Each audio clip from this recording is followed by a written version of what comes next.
Queridos, hoje nós vamos conversar um pouquinho sobre a queda do homem, as consequências da queda, a nova vida com Cristo.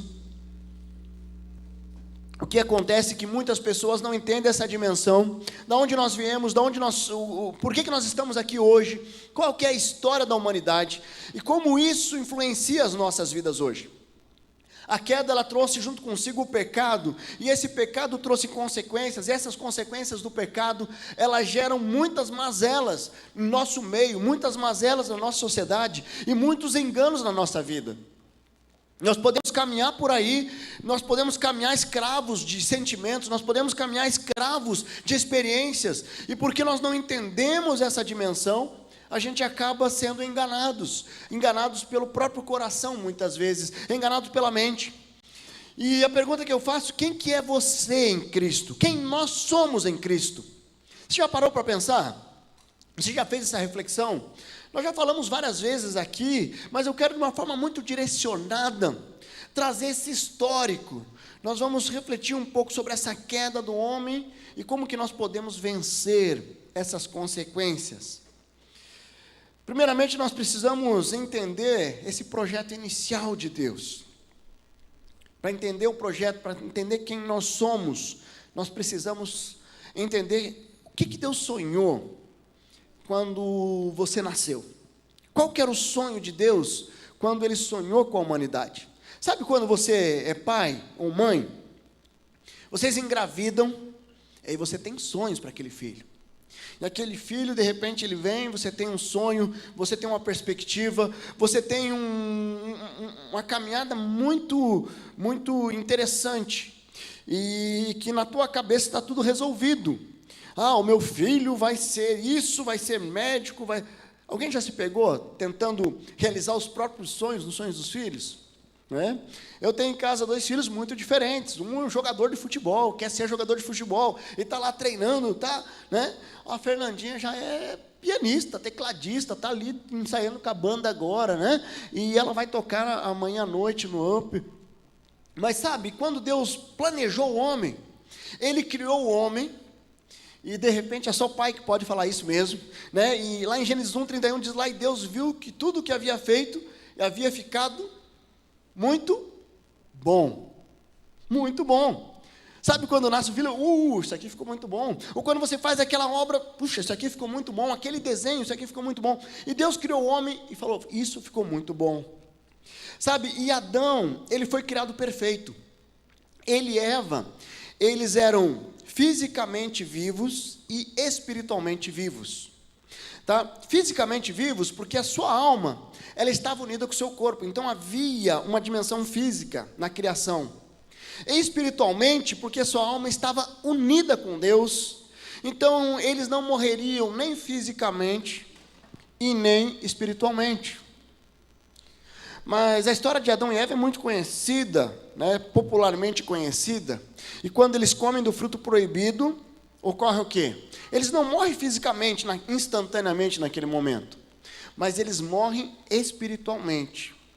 E junto com a morte espiritual, vem as doenças, junto com a morte espiritual, vem a limitação de vida, de tempo de vida, junto com a morte espiritual, vem aqueles sentimentos que destroem.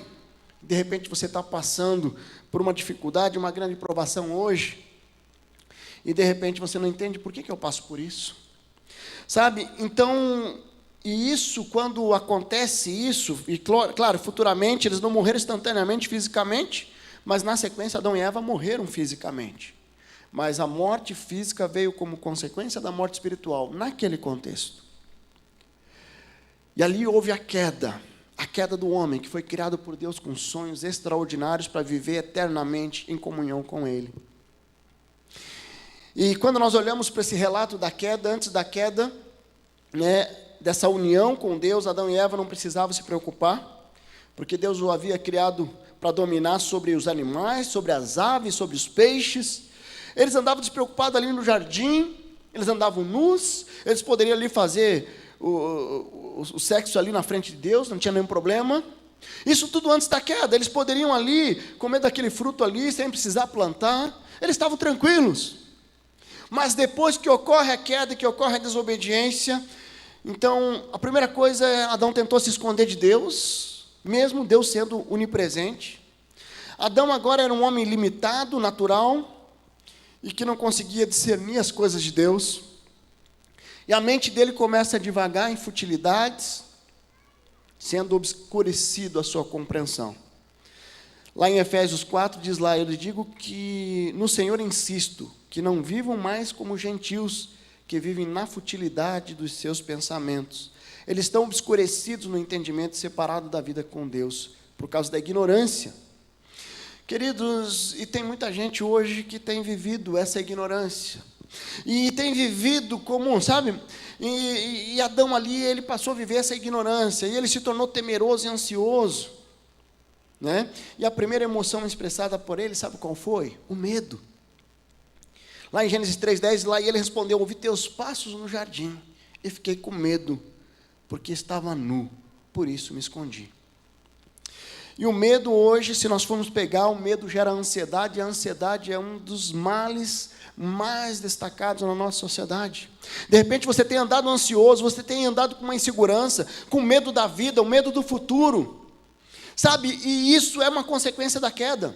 Queridos, eu não quero desconsiderar todo o tratamento dentro de um profissional da psiquiatria, um profissional da psicologia, mas eu quero dizer que o nosso sofrimento, ele teve uma origem, e por isso que esse transtorno de ansiedade é um problema número 1, tanto que um texto que foi lido aqui, no testemunho, 1 Pedro 5:7, fala sobre a ansiedade, sabe, e aí nós vamos na palavra de Deus, tem muito não temas, não temas, não temas, e a palavra vai dizer para nós não temermos. Sabe, essa inocência foi perdida e foi substituída por culpa e por vergonha. E quando nós olhamos os filhos de Adão e Eva, eles também entraram ali numa depressão, raiva, eles apresentaram uma oferta, Caim trouxe frutos ali da colheita que não foi aceito por Deus, ele vai e mata o irmão, Abel, e gera uma grande confusão. Certo? Então, quando nós olhamos diante desse cenário da queda, e a partir dessa perspectiva, nós temos que entender que a queda trouxe consequências.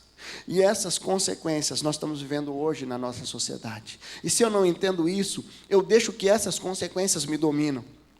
Mas aquele projeto inicial de Deus, quando Ele sonhou com aquele Filho amado que viveria eternamente, esse projeto ele é restabelecido quando nós aceitamos ao Senhor como Senhor e Salvador, quando nós entregamos o nosso coração a Ele. E se nós temos a eternidade, nós precisamos olhar para todo esse cenário das consequências dessa queda e não aceitar isso fácil. Nós precisamos dar uma resposta.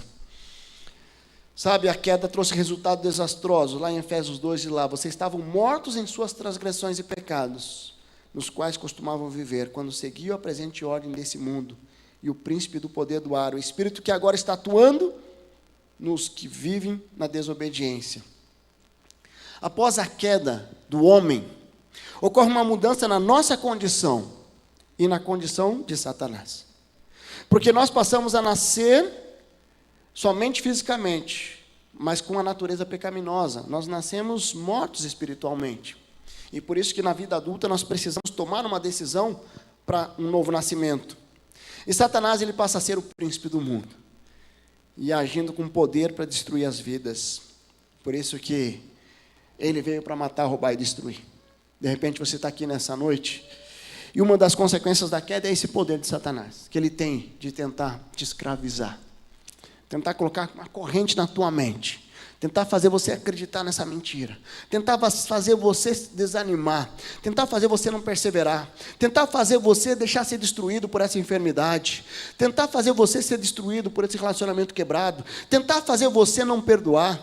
Satanás, ele está aqui, e ele está aqui para tentar destruir, ele está nesse mundo para tentar destruir. E nós vamos ver como é que nós podemos vencer a isso. Abra lá suas Bíblias em Efésios 2, nós vamos continuar lendo, já lemos 2 versículos, eu quero continuar lendo esse texto até o versículo 10, e nós vamos tirar alguns ensinamentos desse texto. Efésios 2, capítulo 2, do versículo 1 a 10. Ele vai dizer assim, vocês estavam mortos em suas transgressões e pecados, nos quais costumava viver quando seguia a presente ordem deste mundo, e o príncipe do poder do ar, o espírito que agora está atuando nos que vivem na desobediência. Então, o que ele está dizendo aqui é que Satanás, ele atua em quem vive na desobediência. Se eu desobedeço a Deus, as consequências é estar sendo dominado, influenciado por Satanás. Anteriormente, todos nós também vivíamos entre eles, satisfazendo a vontade da nossa carne, seguindo seus desejos, pensamentos. Como os outros, éramos por natureza merecedores de ira. Todavia, Deus, que é rico em misericórdia, pelo grande amor com que nos amou, deu-nos vida com Cristo. Quando ainda estávamos mortos em transgressões, pela graça, vocês são salvos. Deus nos ressuscitou com Cristo e com Ele nos fez assentar a regiões celestiais em Cristo Jesus, para mostrar nas eras que hão de vir a incomparável riqueza da sua graça, demonstrada em sua bondade para conosco em Cristo Jesus. Pois vocês são salvos pela graça, por meio da fé. Isso não vem de vocês, é dom de Deus. Não por obras, para que ninguém se glorie, porque somos criação de Deus, realizada em Cristo Jesus para fazer boas obras, as quais Deus preparou antes para nós praticarmos. Amém? Texto especial. Quando nós entendemos o propósito da nossa criação, nós podemos enfrentar as tentações, as provações, as consequências da queda e sermos vitoriosos. Porque a resposta para vencermos as consequências da queda se chama Jesus Cristo. João 3,3 diz lá em resposta, Jesus declarou: digo a verdade, ninguém pode ver o reino de Deus se não nascer de novo. Você já nasceu de novo? Você já deixou Deus entrar na sua vida, envolver a sua vida? Sabe, quando nós temos essa dimensão de entendimento, a vida fica muito mais leve.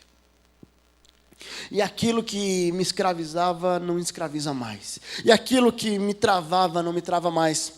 E quando nós olhamos para isso, eu quero tirar aqui alguns desafios, como nós podemos vencer as consequências da queda. E quando nós vemos no versículo 4 e 5, a primeira atitude que nós precisamos para vencer as consequências da queda é alinhamento da nossa identidade em Cristo.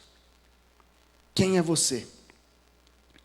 Muitas mentiras do passado impactam em você e impede que você tenha essa identidade em Cristo.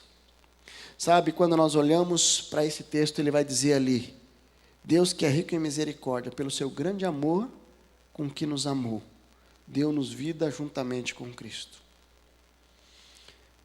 Queridos, Deus, Ele veio, Ele derramou aquele sangue na cruz para nos salvarmos. E quando nós entendemos essa dimensão da salvação, nós precisamos alinhar quem nós somos a Cristo Jesus. Eu preciso alinhar, eu preciso ter esse alinhamento.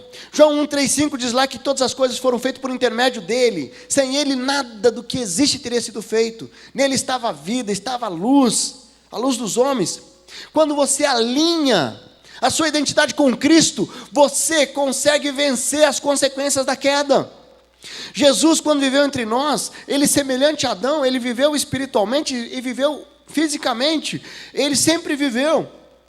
Mas pela transgressão, nós tivemos a queda sim, mas Cristo nos deixou um exemplo de como nós podemos restabelecer essa comunhão.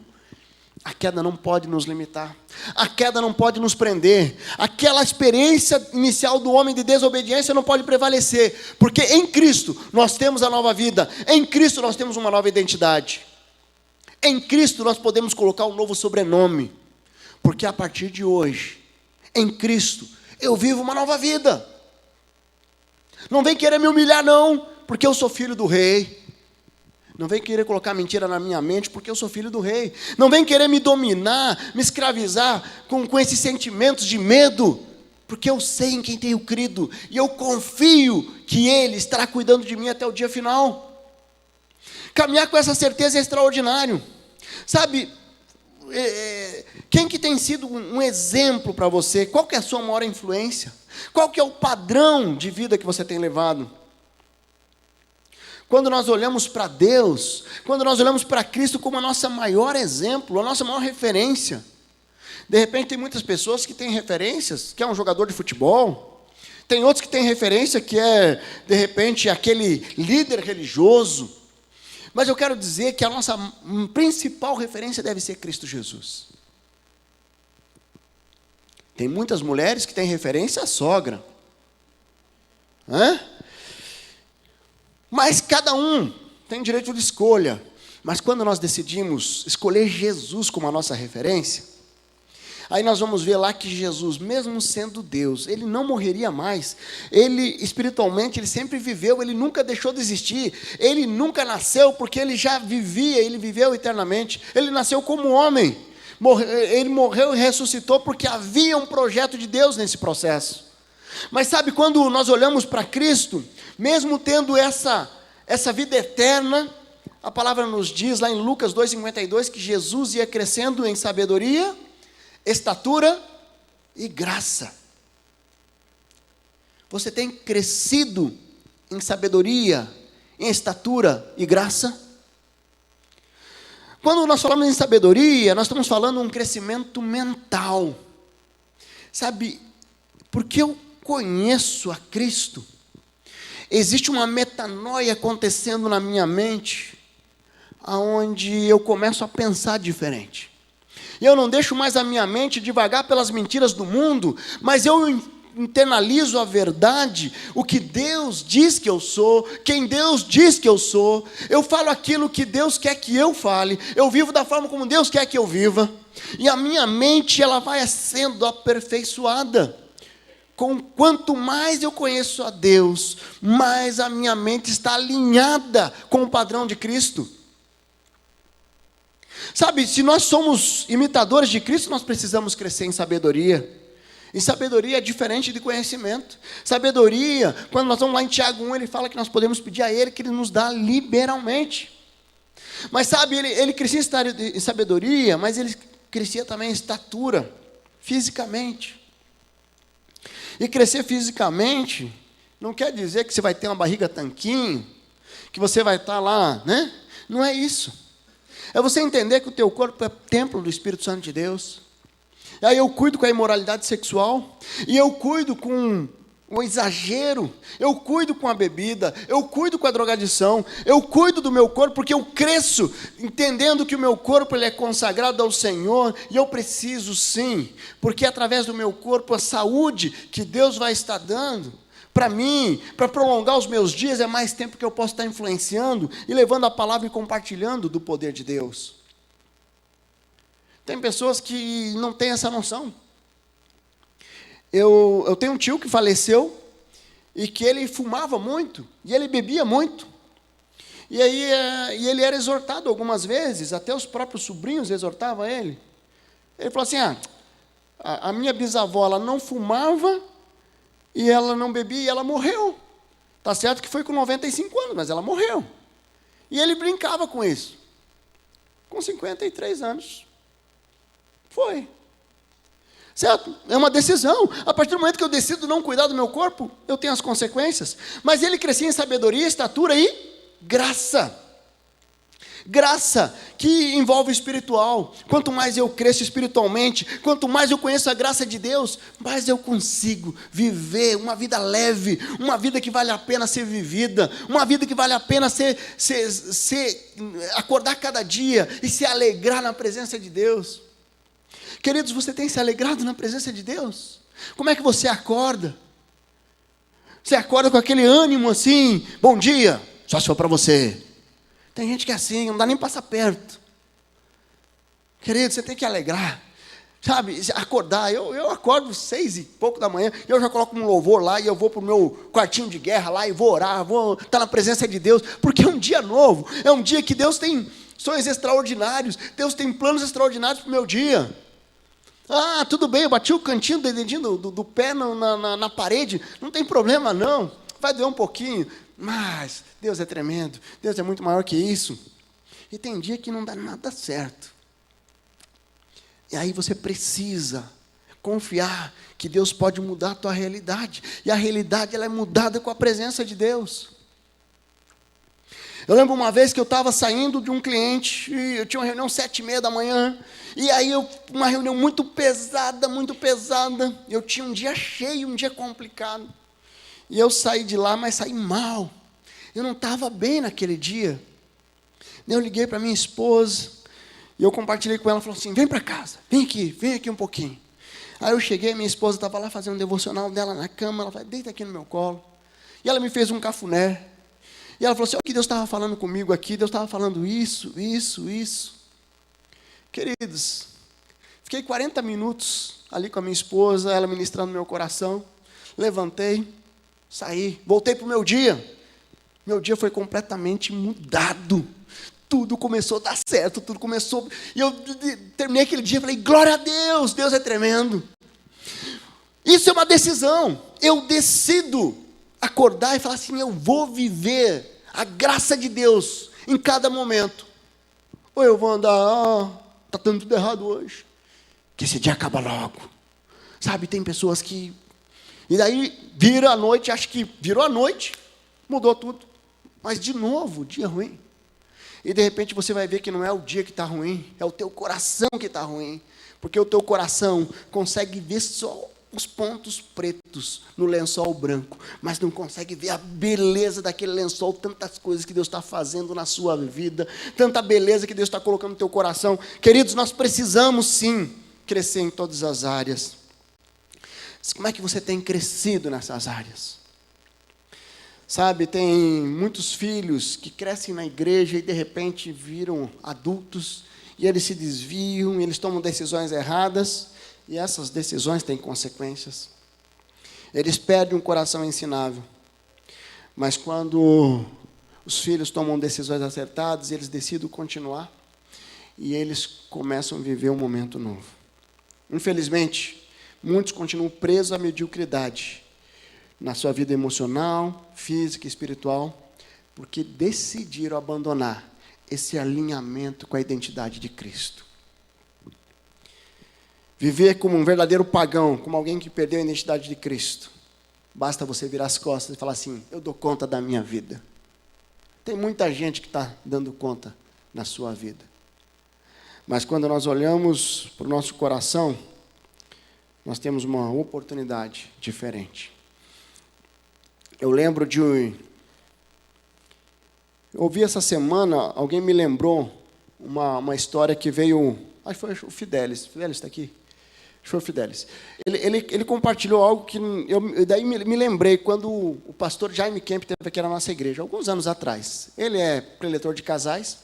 E ele falando de um empresário muito famoso, que chegou com alguns seguranças, fecharam lá o escritório ali do pastor para ele receber esse empresário. Um empresário muito rico, muito famoso. Tinha 3, 4 seguranças para chegar ali. Ele falou assim, olha, eu cheguei ao topo do meu sucesso, o topo da fama, o topo do dinheiro, mas eu perdi a minha família. Meus filhos não querem nem me ver pintado de ouro, minha esposa eu já não tenho mais. Isso é valor errado. Sabe, quando você reconquista a tua identidade em Cristo, quando você entende a sua identidade em Cristo, você consegue vencer as consequências da queda. E que a palavra diz que você é filho de Deus, que você é amigo de Deus, que você foi aceito por Deus, que foi pago um alto preço, que você é membro do corpo de Cristo, que você tem acesso direto ao Pai, que você foi resgatado. Tem tantas verdades que a palavra nos diz que nós somos. Então, nessa noite, você está sendo desafiado a alinhar sua identidade com Cristo. Mas quando nós continuamos no texto, ele vai dizer uma segunda verdade aqui. Primeiro, que para vencer as consequências da queda, você precisa conhecer a riqueza da graça. Veja ali no versículo 7, ele diz ali, a incomparável riqueza da sua graça, demonstrada em sua bondade para conosco em Cristo Jesus. O que é graça? Todo mundo, ou a maioria, sabe que a graça é um favor imerecido. Você recebe de graça. Você não merecia e você recebeu. Entender a riqueza da graça não é sair pecando, fazendo coisa errada, sob a justificativa que agora, pela graça, eu sou salvo, então eu posso fazer tudo o que eu quero. Não é isso. A riqueza da graça é entender que a minha salvação A graça restabeleceu aquele projeto inicial, e eu posso sim tomar posse da graça plena em Cristo Jesus. Eu posso sim ser transformado pela graça. Eu posso sim viver a graça como alguém perdoado dos seus pecados. Se você fica confortável com o seu pecado, de repente você não entendeu a riqueza da graça. Porque a graça é dada a nós, não para a gente sair pecando por aí, mas para nós honrarmos isso que recebemos. Quem entende a graça de uma forma distorcida e sai pecando e fazendo tudo que dá na cabeça, desobedecendo a Deus, é como aquele filho que empresta o carro do pai e sai na noite cantando o pneu, está dando cavalinho de pau, porque ele não entendeu o preço que foi pago naquele carro. E por isso que ele sai e ele fica fazendo um monte de arruaça com o carro. Sabe? Ou aqueles filhos. Já viu? Eu vi uma tiradinha muito interessante, de um pedacinho de um vídeo que ele falava dos jovens adolescentes que usam celular, né? E aí eles começam a tirar sarro do papai, porque o papai digita assim o celular, enquanto o adolescente digita assim. Não sei se você tem filhos adolescentes em casa, você sabe que eles são muito ligeiros ali. Rapidinho, e não só ali, mas no controle também, o Nicolas, aquele controle do Xbox, lá ele coloca 100, coloca e-mail, ele vai, eu não consigo nem acompanhar o negocinho andando ali. E aí esse preletor, ele fala assim, mas esses jovens, eles não sabem que aqueles pais que digitam assim é quem paga o celular de quem digita assim. Sabe? Então, às vezes, os filhos não valorizam. E quando nós recebemos a graça e não valorizamos, é isso que nós estamos dizendo. Essa graça não valeu nada. Isso aqui foi barato demais. E eles não reconhecem o sacrifício, a dor, aquilo que foi pago na cruz, o preço alto que foi pago. Romanos 8:20 vai dizer ali foi introduzida para que as transgressões fossem ressaltadas. Mas onde aumentou o pecado, transbordou a graça. A fim de que assim como o pecado reinou na morte, também a graça reina pela justiça, para conceder vida eterna mediante Cristo Jesus. Onde abundou o pecado, superabundou a graça. Queridos, nós temos que caminhar com essa verdade. Sabe, se eu fosse olhar a minha primeira década, 2 décadas da minha vida, sabe, eu pequei muito, eu fiz muito, não peco hoje, eu sou pecador, todos nós aqui somos pecadores, não tem como caminhar pela vida sem pecar, porque a nossa natureza é pecaminosa. Mas só que no começo da minha história, nos primeiros 20, 21 anos ali, o meu pecado era mais frequente, mais regular, eles eram mais cabeludos, ele era mais complicado, aos olhos humanos ele era mais imoral. Sabe, aí hoje, às vezes eu peco. Às vezes, quando me pego assim, eu estou olhando para a pessoa e estou julgando. E, às vezes, eu dou um escorregar na casca de banana, eu falo assim, e, às vezes, eu tomo uma atitude errada, eu reajo com uma exaltação exacerbada, e pode acontecer. Mas nós precisamos entender que a graça, conhecer a graça, valorizar a graça é algo extraordinário. E ela precisa ser vivida com responsabilidade. Queridos, lá em Tiago 4, tem um texto muito precioso, e eu quero ler aqui para vocês. Ele fala assim, de onde vêm as guerras e contendas que há entre vocês?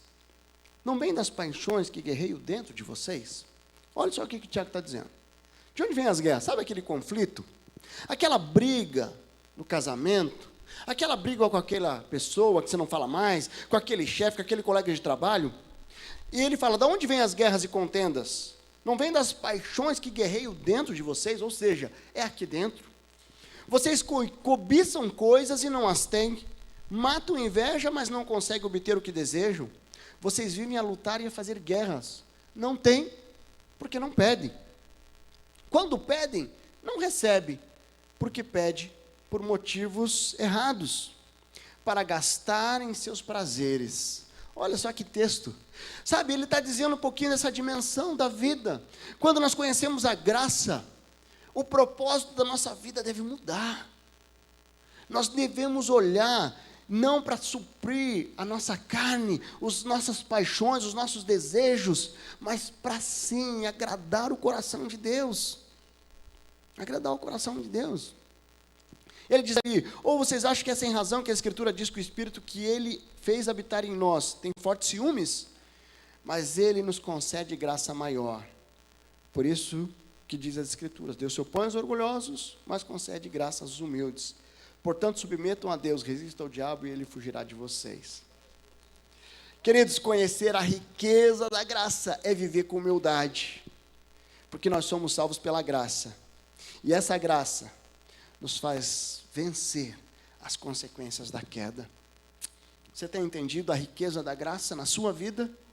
Aquele sangue derramado foi por você, foi para você ser feliz, independente das circunstâncias, foi para isso, para você viver eternamente com o Pai. Mas enquanto você não subir com o corpo glorificado na presença de Deus, você possa viver aqui com uma vida significativa, uma vida que vale a pena ser vivida, onde o amor reflete das pessoas que estão ao seu redor, onde o amor é vivido na sua essência, com a presença de Deus. Queridos, e para finalizar, nós vamos ver ali no versículo 8 a 10, que para vencer as consequências da queda, você precisa entender o propósito de Deus para a sua vida e para a sua salvação. Lá no versículo 10 ele diz lá: porque somos criação de Deus, realizada em Cristo Jesus para fazermos boas obras, os quais Deus preparou de antemão para nós as praticarmos. Quem não entende o propósito da sua criação é levada pelo vento. Por que Deus te criou? Por que Deus te colocou onde você está? Na sua família. Por que Deus te colocou onde você está na sua empresa? Por que Deus te trouxe aqui nessa noite? Qual o propósito? Quando você entende o propósito de Deus para a sua vida, você não é levada pelo vento ou pelas circunstâncias da vida. Você é levado a ser guiado e caminhar em cima de uma convicção. Lucas 9, 23, Jesus ele disse lá: se alguém quiser acompanhar-me, negue a si mesmo, tome diariamente a sua cruz e siga-me. Pois quem quiser salvar a sua vida, perderá. Mas quem perder a vida por minha causa, este a salvará. Pois que adianta o homem ganhar o mundo inteiro e perder, e destruir-se a si mesmo? Será que o propósito da sua vida é ser um profissional bem-sucedido? Uma profissional bem-sucedida? Será que o propósito da sua vida é ter um casamento? Será que é ter muitos bens materiais? Quando não entendemos o propósito com muita facilidade, nós ficamos presos à incredulidade, ao orgulho, à possessividade, à falta de confiança, falta de segurança. Queridos, as Escrituras nos relatam uma batalha entre o bem e o mal, uma batalha entre a verdade e a mentira, uma batalha entre Cristo e o anticristo. Quando nós não entendemos o propósito da nossa criação, da nossa salvação, nós somos levados pelas paixões e desejos da carne. Sabe que Jesus, antes dele subir aos céus, ele deixou para nós uma grande comissão, onde ele fala para os discípulos que ele nos daria poder e autoridade. E na caminhada com os discípulos ele falou sobre poder e autoridade. Poder é a capacidade de governar, e autoridade é o direito de governar. Quem decide construir o seu próprio reino na carne, não tem poder nem autoridade. Mas quem decide viver na dependência do poder do governo de Deus, recebe autoridade e capacidade de dominar. É uma lógica que parece difícil de entender, mas ela é muito simples. Quando eu decido trazer poder e autoridade dentro das minhas forças, eu perco poder e autoridade. Mas quando eu decido viver o poder e autoridade delegado pelo Senhor, porque eu abro mão da minha humanidade, entrego a autoridade para o Senhor, aí eu recebo autoridade e poder para pregar, para expulsar demônios, para fazer tantas coisas. Efésios 6 diz lá: finalmente fortaleça no Senhor e no seu forte poder, visto toda a armadura de Deus, para poderem ficar firmes contra as ciladas do diabo. Pois a luta não é contra as pessoas, mas contra os poderes e autoridades, contra os dominadores desse mundo. Entenda o propósito da sua vida. e você vai conseguir vencer as consequências da queda. Sabe, hoje é muito comum nós encontrarmos pessoas cabisbaixas, com a postura de derrota, com a postura totalmente para baixo. E quando nós encontramos várias pessoas com essa postura, nós percebemos que todas elas têm algo em comum, que é muitas vezes a ausência de Deus.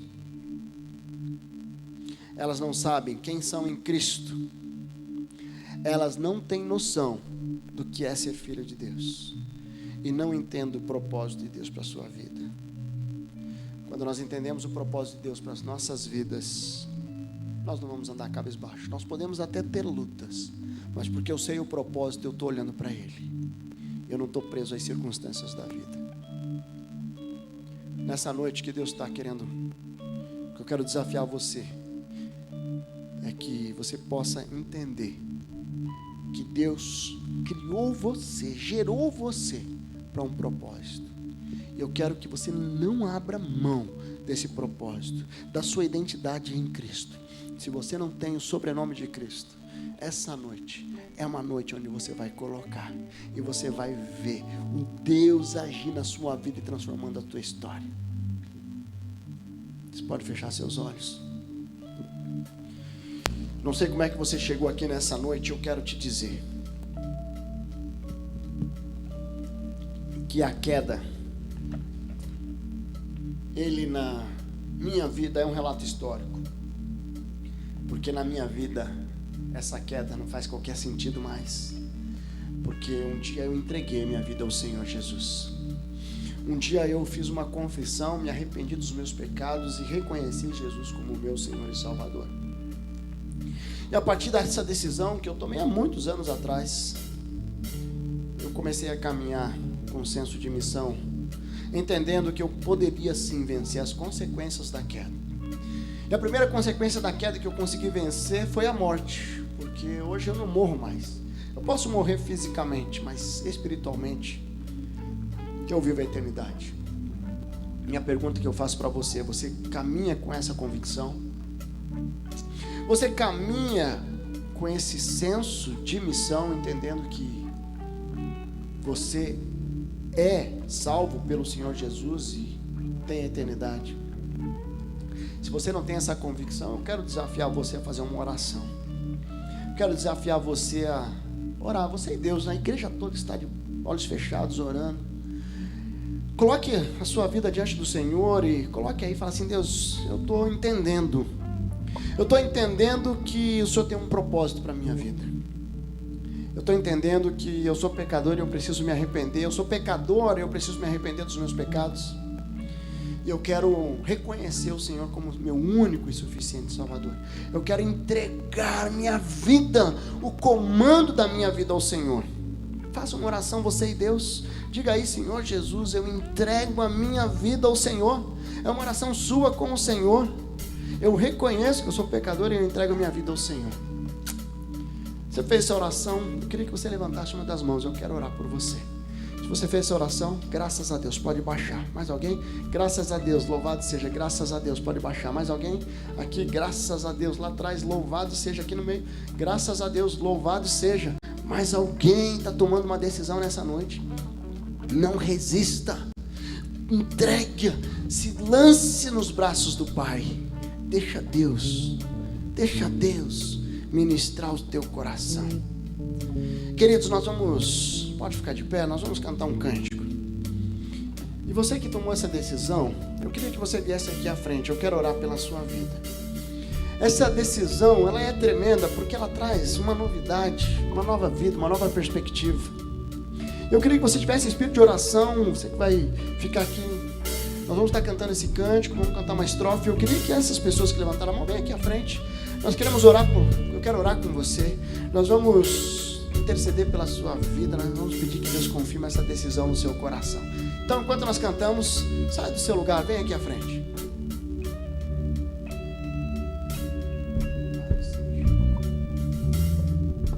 Toma-me, rendido estou, aos pés da cruz me encontrei, e o que tenho te entrego, ó Deus.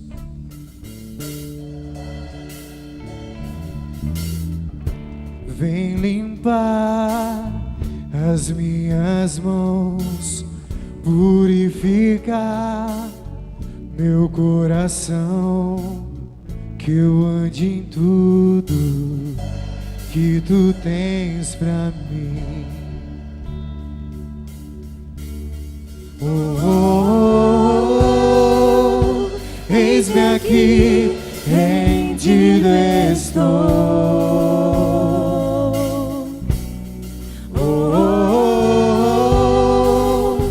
Eu sou teu e tu és meu,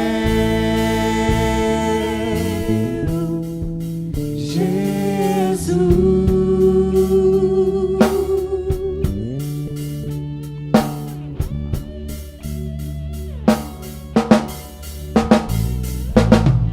Os meus momentos e os dias meus, meu respirar e o meu viver, que sejam todos pra ti, ó Deus.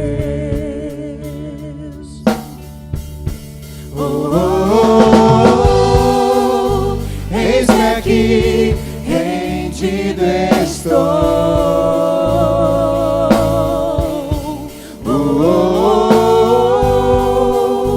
Eu sou teu e tu és meu.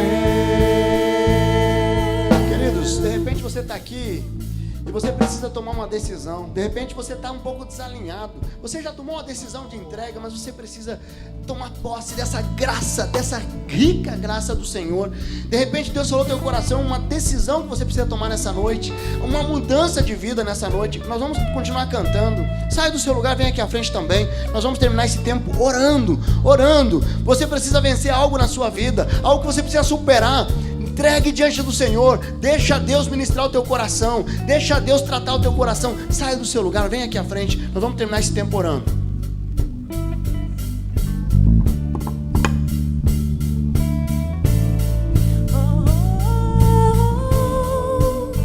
Eis-me aqui, rendido estou.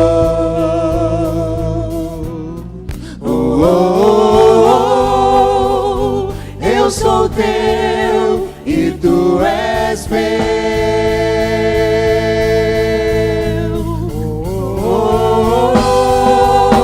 Eis-me aqui, rendido estou.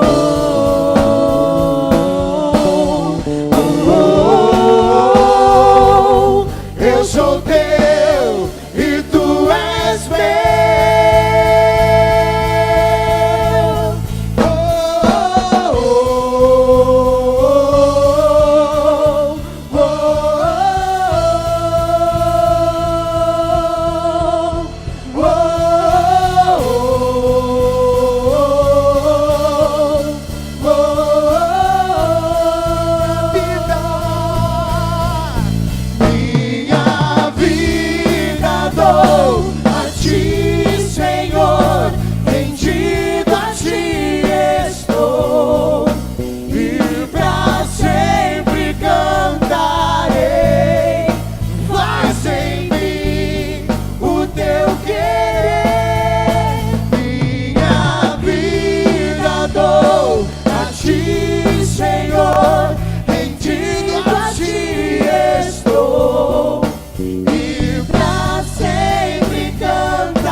Seus olhos.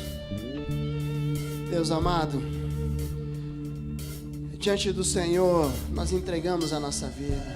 É diante do Senhor que nós colocamos o nosso coração diante do Senhor.